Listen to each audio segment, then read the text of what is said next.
Olá a todos, sejam bem-vindos a mais uma aula do curso Estratégia de Investimentos aqui da União do Mercado Financeiro da Unicamp. Bom, na aula de hoje nós vamos falar sobre riscos. Existem alguns tipos de riscos. São eles: risco sistêmico, risco não sistêmico, risco de mercado, risco de crédito e o risco de liquidez. Bom, o primeiro risco que eu gostaria de falar um pouco com vocês é o risco sistêmico. E primeiramente é importante a gente entender que esse é um tipo de risco que a gente não consegue mitigar através da diversificação da nossa carteira.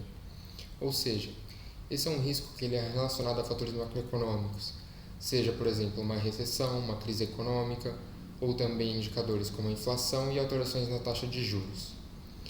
Um exemplo bem recente desse tipo de risco é a pandemia.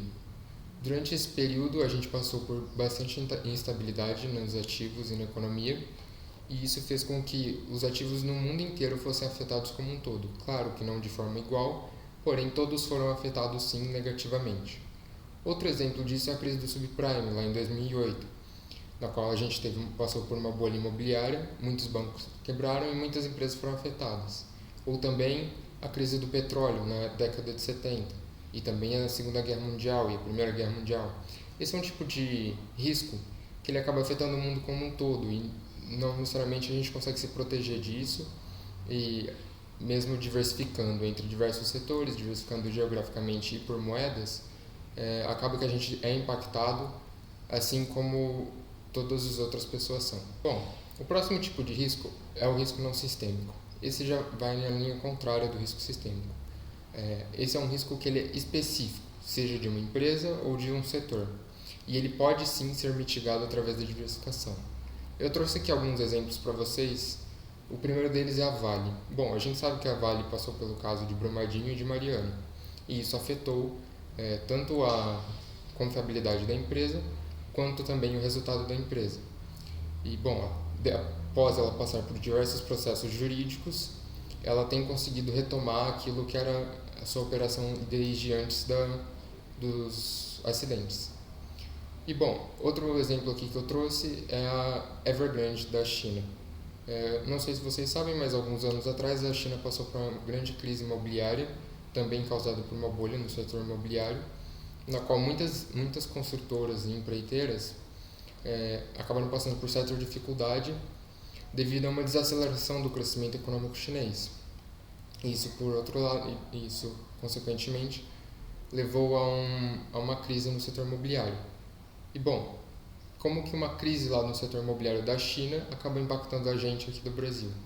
Bom, o setor imobiliário é um setor que depende bastante do minério de commodities, seja o principal dele o aço. E o aço vem do minério de ferro. E, bom, aqui a gente tem uma das maiores produtoras de minério de ferro do mundo, que é a Vale. Então, se você acabou investindo na Vale nessa época e as cotações do minério de ferro caíram bastante, você com certeza foi impactado.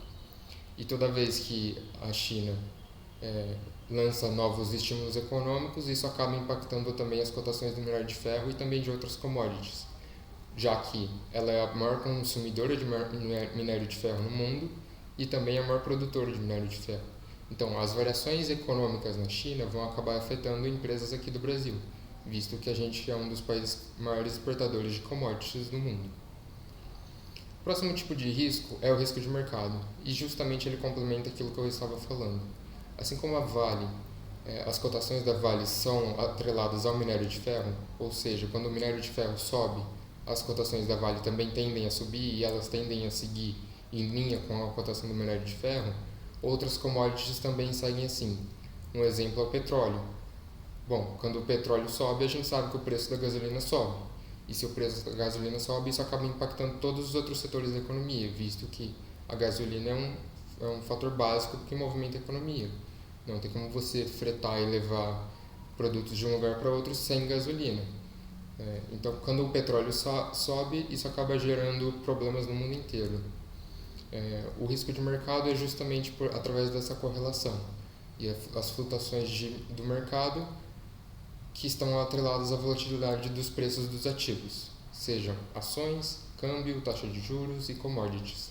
O próximo risco que eu queria falar um pouco aqui é o risco de crédito. Bom, esse risco se dá principalmente na possibilidade de que um tomador de um empréstimo ou emissor de um título de dívida não consiga cumprir suas obrigações de pagamento. Este risco é especialmente relevante para instituições financeiras que emprestam dinheiro, como bancos. Por exemplo, o Banco do Brasil, ele empresta dinheiro para as pessoas, e quando as pessoas não pagam o Banco do Brasil, ele acaba tomando um calote, de certa forma. Então, todos os bancos, todas as instituições financeiras, elas precisam deixar uma parte do dinheiro delas separado para cobrir com essas despesas de pessoas que não vão pagar e pessoas que podem eventualmente não pagar. Então, a gente chama isso de provisão para devedores duvidosos. É essa parte que o banco destina aos devedores que não vão pagar essa dívida ou que podem não pagar a dívida. E bom, tenha em mente que quanto maior o risco daquela pessoa não pagar a dívida, maior é os juros que o banco vai cobrar para ela e maior o custo daquele dinheiro para a pessoa e para o banco também. O outro tipo de risco é o risco de liquidez. E, bom, esse é um risco bastante presente nas nossas vidas. Quantos de vocês aí conhecem pessoas que investem em imóveis ou que gostam de comprar casas e apartamentos para alugar? Este é um tipo de risco que a gente consegue mitigar investindo em outras classes de ativo, e ele se refere principalmente à possibilidade de não conseguir liquidar aquele ativo, ou seja, ativos que são imobilizados possuem menor capacidade de serem liquidados rapidamente. Quando você compra uma casa, um apartamento, um carro, é muito difícil você conseguir vender aquilo de uma hora para outra, é quase impossível. Ainda mais dependendo que vai depender dos ciclos econômicos. Então, se o mercado imobiliário está em baixa, às vezes você não consegue vender aquele apartamento, e se você conseguir vender, você vai acabar vendendo por um preço muito mais baixo daquilo que ele vale. Por outro lado, também, quando o mercado está aquecido, você consegue ter uma liquidez de certa forma maior.